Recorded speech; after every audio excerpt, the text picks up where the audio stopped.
Welcome to the Friday 13th YouTube channel, my friends. Thanks for checking in. Today I had the pleasure of interviewing one of my favourite singers.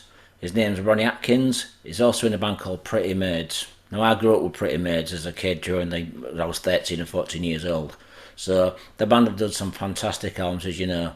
The band's called Classic Album, Red Hot and Heavy. It's got to be a masterpiece, released in 1984. This was followed up by Future World and Lethal Heroes. And in later years, the band have done some great albums throughout, but some of the great albums I really enjoyed later on was Sin Decade, Pandemonium, and some other great albums as well. So, I'm talking to Ronnie. He's just about to release a new album called Make It Count. It comes out on Frontiers in a couple of weeks' time. And this is Ronnie's second solo album. The first album's called One Shot, which is released on Frontiers in 2021. So, Ronnie, I'd like to thank you for doing this interview. It's always a pleasure speaking to you as always. Be safe, my friend. I hope your health gets better. I'd also like to thank Gary from Red Sands for setting up this interview. Cheers, Gary. So everybody on social media, Facebook, Twitter, Instagram, please share this interview if you can. Please share in Facebook groups as well. So be safe, everybody. Thanks for watching. Stay safe. Keep the metal going, and I'll see you all soon. Cheers for now. How are you doing, Ronnie? Good to see you again, my friend. How are you doing? I'm good. I'm good. How are you?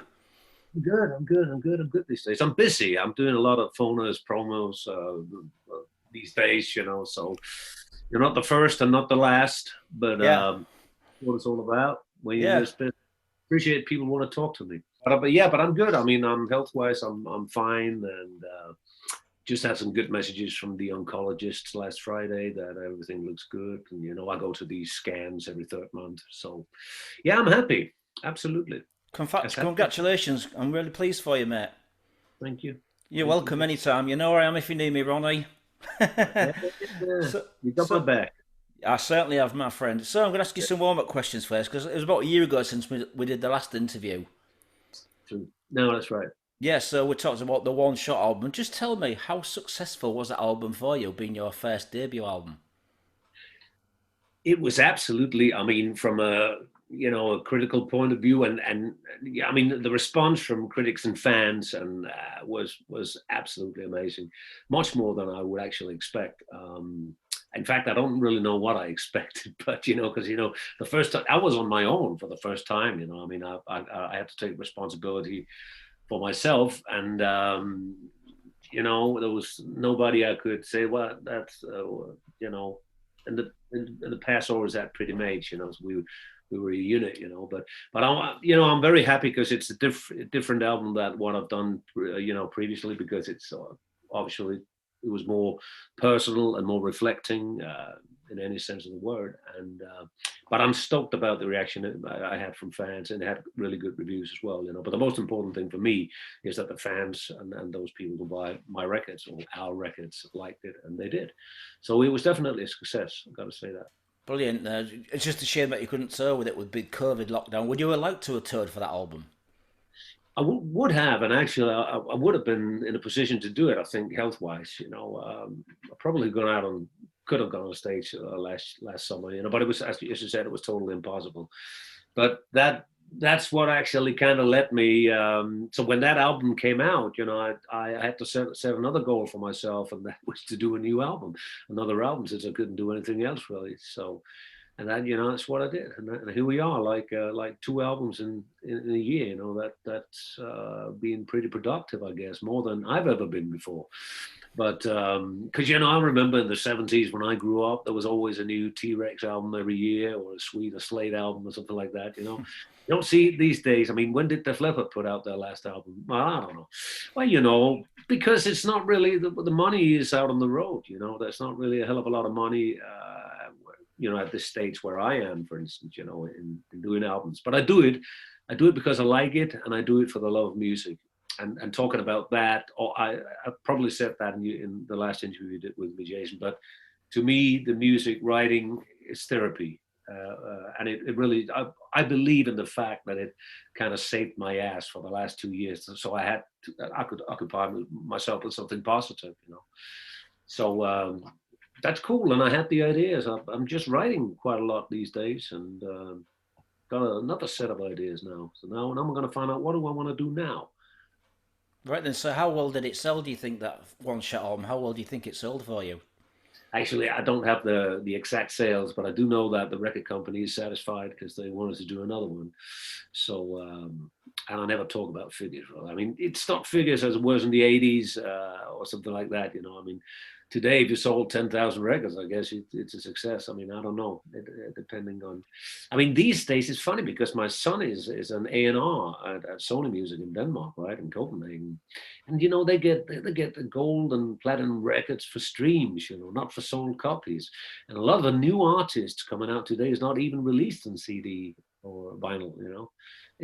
But what we do, and I'm fortunate that I'm in this business, the hard rock business, because these people are some of the most loyal fans you can get in the world. And I said that for the last 30, 40 years, but that's the truth.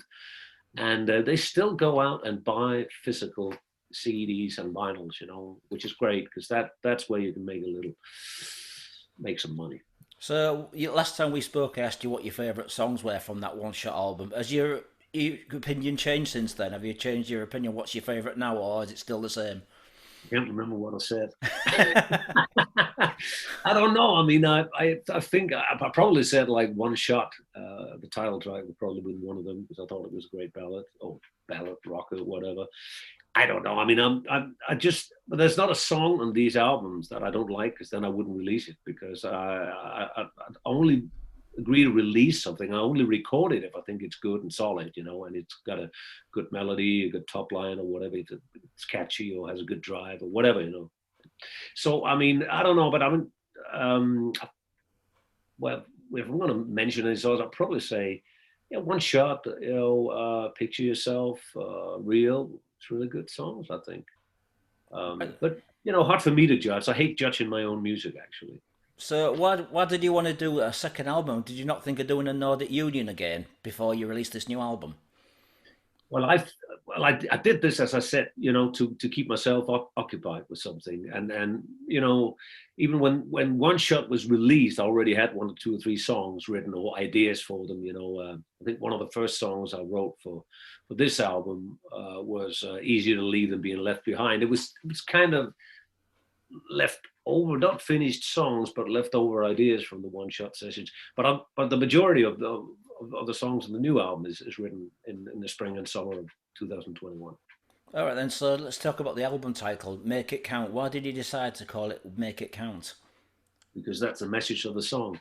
I mean, and that's something we don't necessarily think about when we're good and we're healthy and everything, you know. But having a chronic disease like I have, a life-threatening disease like cancer is, makes you think differently. I think I guess you just learn to. I'm not saying this to sound like a saint or anything, or like I'm saved or anything, you know, because I definitely lived a rock and roll life at points, but it just makes you realize that you should be happy every day you wake up, you know, and you know, appreciate the little things in life, and also the little things count, you know, and and, Right. and that's just the way it is. I mean, just look at the world situation right now. You know, within 2 weeks, it totally changed. You know, and everything is totally surreal now. We're going back to a Cold War or standing on the brink of a third World War. I don't know. I don't hope so.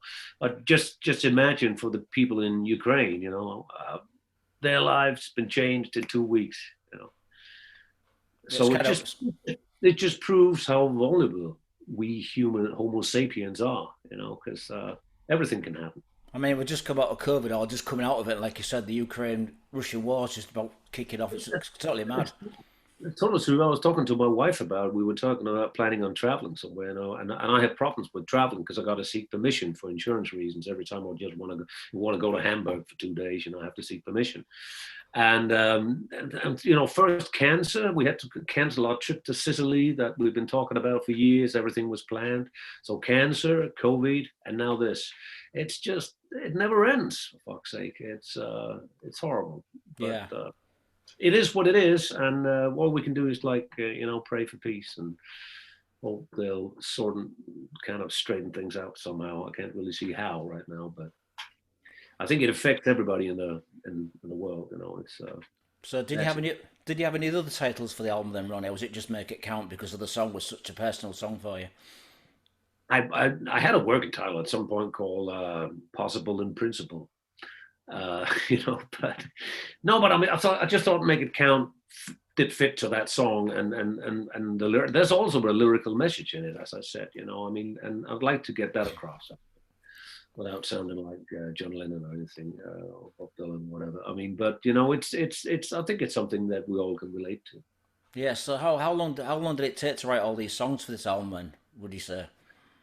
I think it took a week or something. And no, I'm serious. I don't know. I mean, you know, I'm writing, and you know, like today, I wrote a fucking great chorus. You know, I don't know what I'm going to use it for yet. You know, but I recorded and I say great chorus, March 2022. You know, and I have like 400 and something ideas that on my iPhone that I haven't used yet. And sometimes I use little bits and pieces, but the best songs are normally those that where you just get you start and you finishing it somehow, you know, within a certain amount of time. But it's very different how you know. Sometimes you get the melody first. Sometimes you write some chords and you get inspired by some chords you write on the piano, for instance, you know, and you get a great melody out of it. And so it's hard to say. I mean, I just wrote the songs from between during the spring, during the summer. I didn't feel any kind of, you know, particularly pressure. It just came pretty natural, really. So it wasn't that I said a well, I had a deadline to finish when I had I don't think 5 or 6 songs, and Franchiers approached me and I said, yeah, actually I can give you another album, you know, and the deadline was November 1st, and so then I had that deadline, and then I just knew I had to finish the last couple of songs, and it was done.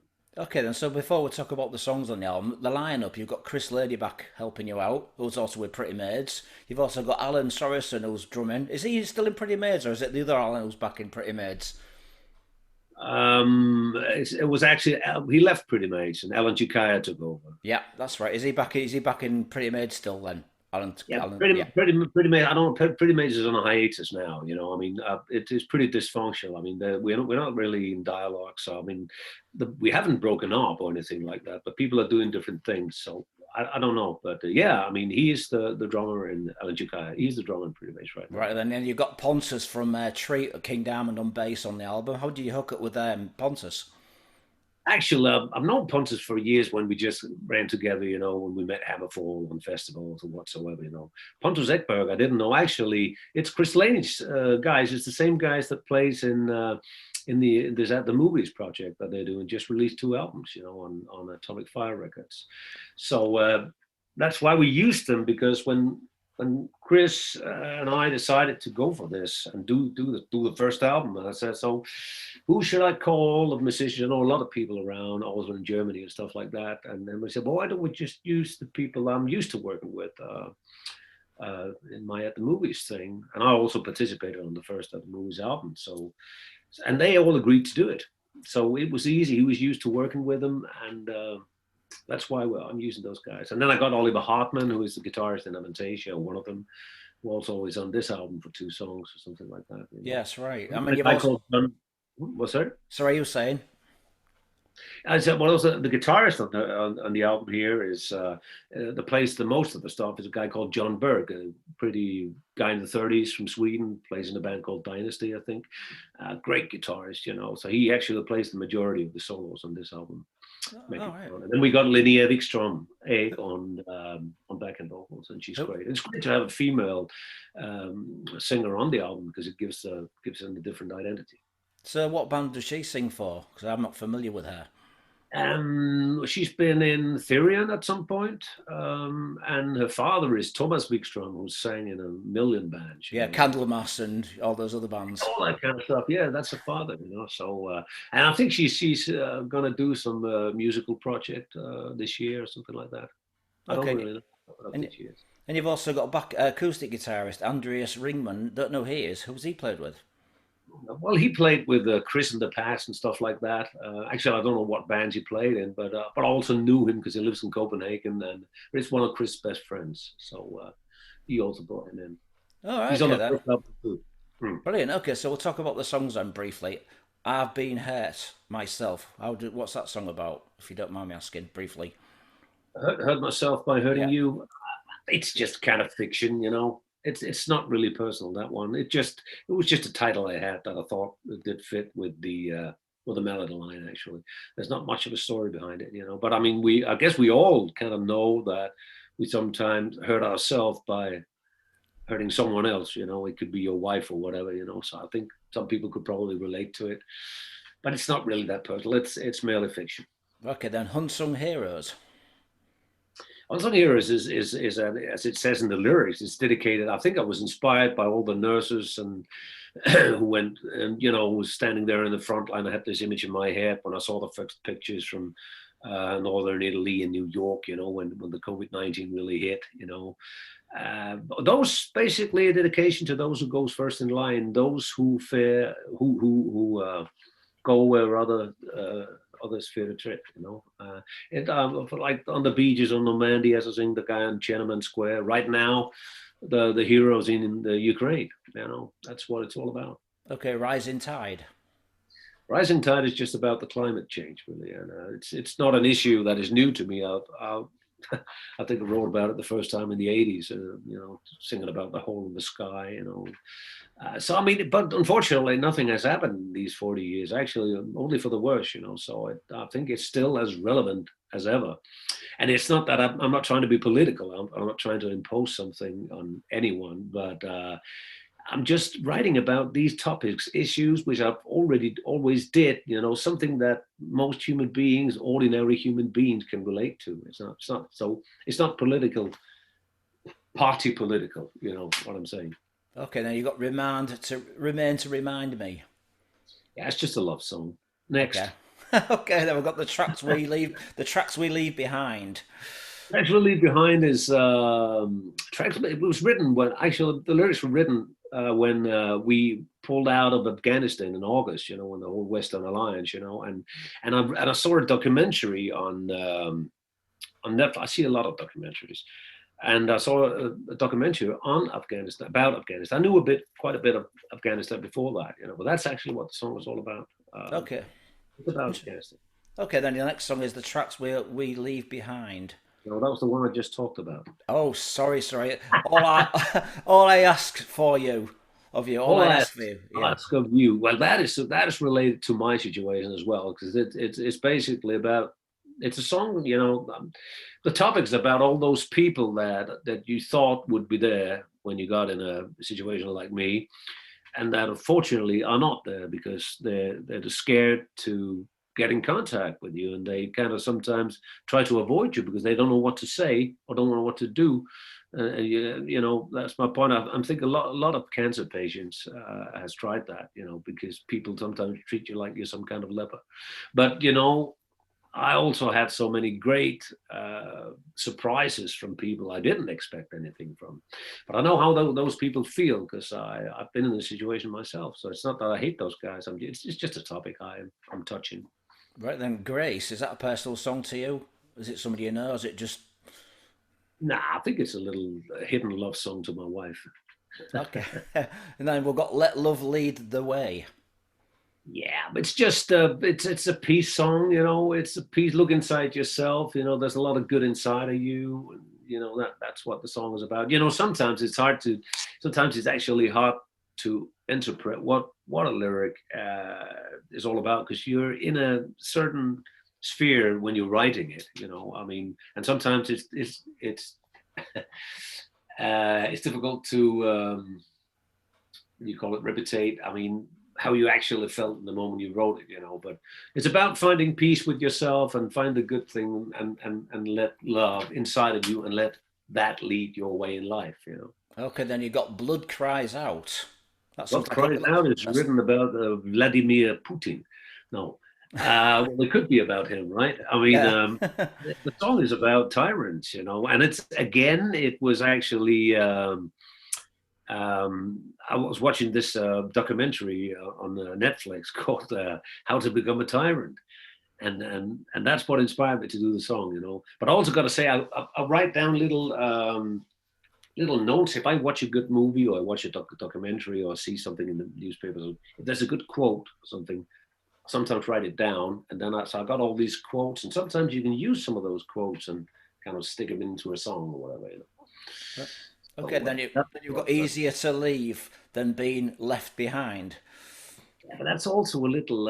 It's also a little personal, actually, a little sad, actually, because I got inspired by the title. The song was about when I, at some point in 2021, I had there was some red lights flashing, and with my lymph nodes in my lungs, so I had to go to a lot of exams again, and that was really tough. And this whole thing has been tough on my daughter, and we went down to tell her, and she just started crying that she felt so that she was so sad, that I was going to go through all this. So the song is about that. Sometimes it's actually probably easier to leave than being the ones who are left behind. I mean, it's a little melancholic, but nevertheless, that's what the song's about. Brilliant song, Ronnie. Congratulations. And the next song, Fallen. Yeah, but it's also personal. It's all about everything I've been going through. Like at some points, it just seemed like there was no end to it. So it is like falling in and out of misery, and that's how my life has been. Because every time I felt out, now things are going great, and then suddenly, as I said, there was some red lights flashing, even though I actually been pretty fortunate, to be honest. But now and then I've had some issues, and then I had to go through further exams, go through PET scans, PET scans, and stuff like that. So that's what it's some, and then sometimes it's hard to be, to get a stable life, because everything, every time you think now everything is cool, then something else happens, comes in the way. That's what it's about. Okay, and then the title track, Make It Count. Obviously, to you, it must be what you've gone through in the last year, making every second count. Is that what it basically is? And that's what it is. That's what I said before. I mean, that's really the message that I like to get across. That we should learn to appreciate every day we wake up.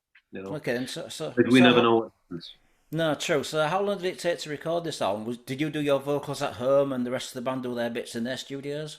I did it exactly the same way as we did it on One Shot. That I send up, the songs recorded on my lousy iPhone, and Chris made a demo of it, and I did the vocal. We agreed on an arrangement, and I did the vocals, and then they did the rest of the instrumentation in the end. So the album's been recorded through between, on and off. Well, it was between, I think, April and November last year, something like that. So, Chris produced the album yourself, was it, with the mixture done by Jacob Hansen? Jacob, I guess, has been involved. Exactly the same procedure as when we did One Shot. The difference for me this time doing this one on One Shot was that I actually had the opportunity, when the restrictions were lifted last summer, to go to Stockholm. So we actually spent a little time up there, me and Chris, and we shot the video for this acoustic version of Picture Yourself, and we wrote a song together. Blood Cries Out. We wrote together, and then in 2020, when I did the One Shot, I think I was much more in panic, and because I was still in kind of grief and shock for the messages I just had. I think this last year, 2021, I kind of, if you can never learn that, but I kind of learned how to deal with it, or cope with it, or just simply come to terms with that's how it was. It is what it is. So I was probably a bit more calm than I was in 2020. Brilliant, excellent. So, how would you see this new album as a progression from the One Shot album? I don't know if it's a progression. I think it's more like a continuation. I don't think there's a huge difference, but I think it's equally as good as the first one. I got to say that. But I'll leave that up to the fans and critics to judge that. I've done my best. The most important thing every time for me is that it's just got to be good songs and good melodies. And I think I succeeded with that. Yeah, it's a great album. You can, as soon as you hear your voice, I just think of Pretty Maids. I shouldn't do, but I do because of your voice. But you're not the only one, so it's also like whatever I want to do, if I said now I want to try out a new genre or something like that, something completely different, but it'll always sound like me, because that's the way my voice sounds, and people will always probably relate to Pretty Maids or whatever I did, even when I've done Nordic Union, people call, yeah, but that's just like that's like Pretty Maids, sounds like Pretty Maids light or whatever, but that's just the way it is. It's easy for Ken or whoever from the band to go out and do something else.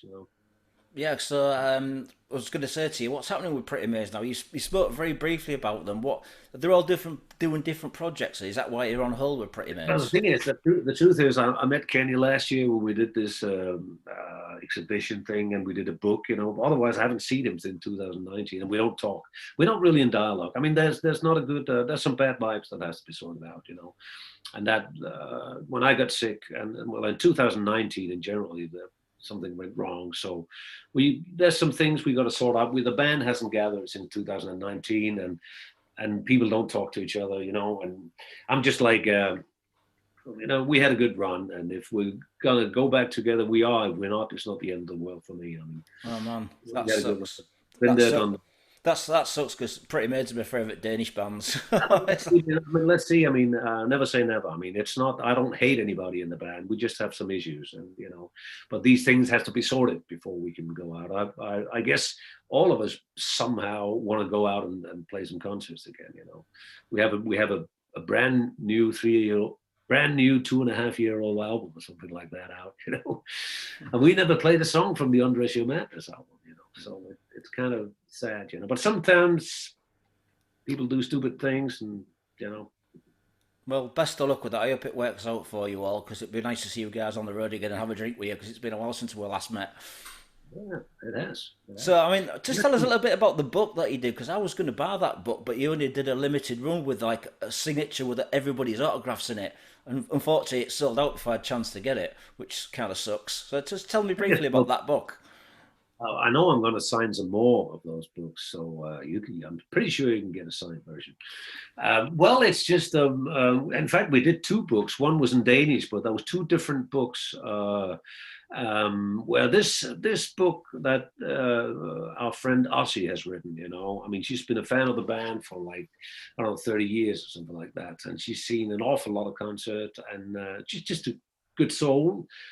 And that asked me and Kenny like a couple of years ago that if she could start writing a book, and we just said, yeah, go ahead. And we kind of helped her, and she talked to a lot of different people that's been related to the band or has been in the band or whatsoever. And I think it's a really impressive piece of work, because there's so many pictures. There's so many pictures I've never seen before, and all kinds of stuff, backstage passages, when we toured, where and when, and all that kind of crap. I mean, it's a real cool book for a fan. I think it's 380 pages, and she spent an awful lot of time doing it.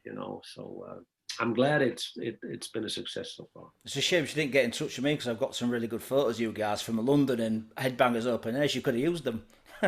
Yeah, but I don't know where she got all the pictures from, but anyway, she knows a lot of people, and I think there's this great little community around Pretty Maids, all the fans and stuff like that. They help each other. Right then, But it's a cool book, and I can highly recommend it for each and every Pretty Maids fan. I mean, I wanted the book where it had everybody's signature in it with all the old band members. You can't get that issue now, can you? I don't know. I mean, I think we might gather again at some point for this exhibition thing this year, and when we are, I suppose that it should be possible. But So let's see. this exhibition is it still happening in Denmark? Is it still going? It's still happening. It's like a musical in London. It'll go on forever.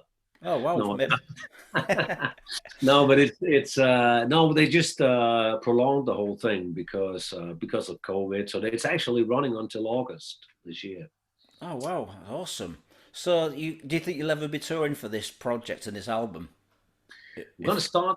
I'll be touring in May. I'll go out on the road for the first time in 2.5 years. I just got to try it. It's got to be a challenge. It's like starting from scratch. But I'm going to do songs from my two albums and maybe a Pretty Made song or two. I'm going to do a few gigs. I've got to check where I'm at. One thing is singing in the studio and writing back home. Another thing is being on stage. And I did lose 20%. They removed 20% of my lungs, So, and I can also feel the difference in my breathing. But I work out every day and do everything I can to get ready for this. So well, it's got to be 2 gigs in Sweden, 2 or 3 gigs in Denmark, or maybe more. I don't know, but that's where we start, and then let's see. Because it's a puzzle. Because everybody all the musicians are in other bands, So it's pretty difficult to make ends meet. I know you've done concerts in Denmark over Christmas. Do you think you'll do a Christmas gig for your own project? Nah, I don't have any plans about it. I don't know. I'm going to play the same venue in May, actually. Let's see. Is that the Ammerborg? I'm on Bio, yeah. Yeah, yeah, yeah. Let's see how the turnout will be. I hope there'll be a lot of people. Wow, that'd be awesome. But I'd like to thank you for doing this interview, Ronnie. Do you have anything to say to the people watching this on YouTube? Well, I hope people will like the new album, and I'd like to tell everybody out there who's been supporting me on the social medias during all the shit I've been going through for the last 2.5 years that I appreciate that very much, and I'm very very grateful for that, thankful for that. So, and I hope you dig the new album, and I hope I'll gonna see some of you out there on stage at some point in 2022. Have a nice evening. You too, man. Cheers. Thank you. Be safe. Bye. Bye. Thank you.